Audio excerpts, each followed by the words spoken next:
Alors nous allons ici parler de la mise en page. Le rôle de la mise en page, c'est préparer le rapport à l'impression de façon à ce qu'il tienne correctement sur une page.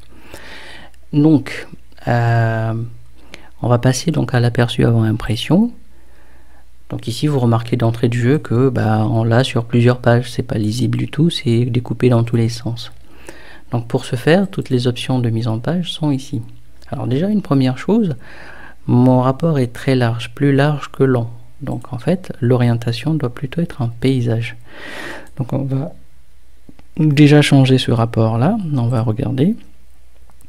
Voilà, c'est un peu mieux, mais on a encore la pagination vers la droite.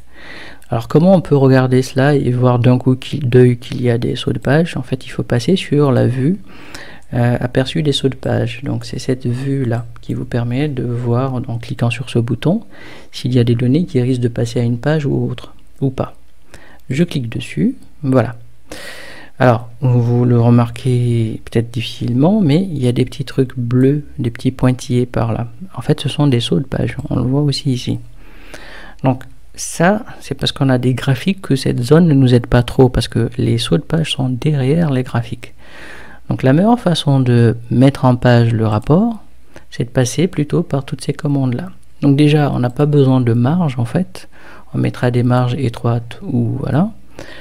Ensuite, ici, s'il faut recalibrer donc l'occupation de l'espace, nous avons la mise à l'échelle. C'est-à-dire que si on lui dit, on le laisse en automatique en hauteur et en largeur, il peut se permettre d'envoyer une partie du rapport sur une autre page.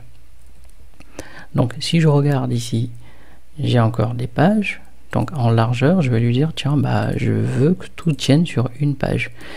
Et vous remarquez, il fait un calcul et il garde tout sur une page. Et il le grise parce que c'est en automatique. Donc si je retourne là, voilà, mon rapport tient bien sur une page. Maintenant, j'aimerais peut-être occuper un peu plus la page. Donc la partie que je peux occuper, en fait, c'est plutôt en fait à la verticale que je peux occuper de l'espace. Pour cela, il faut augmenter simplement la hauteur qu'occupe mon rapport. Par exemple, je vais augmenter la hauteur de cette ligne-là.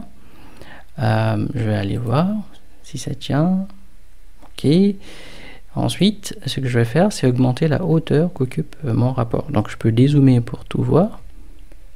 Voilà, je sélectionne tout, sauf la ligne de séparation, puisque celle-là, elle ne doit pas bouger. Puis j'augmente légèrement la hauteur. Je vais voir. Voilà, ça augmente. Est-ce que j'en suis satisfait? Oui. Donc ça me suffit à ce niveau. Parce qu'en fait, en vue réelle, ce qui est important, c'est de pouvoir lire les chiffres et puis les comprendre. Donc je reviens et voilà. Donc ma mise en page est faite, c'est assez simple. Les options que vous devez retenir sont celles-ci.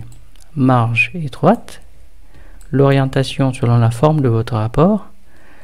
Vous utilisez donc la définition de la zone d'impression. Cela permet en fait de ne pas imprimer autre chose que ce que vous avez sélectionné comme zone d'impression. Exemple, je sélectionne donc toute la zone qu'occupe mon rapport. Voilà.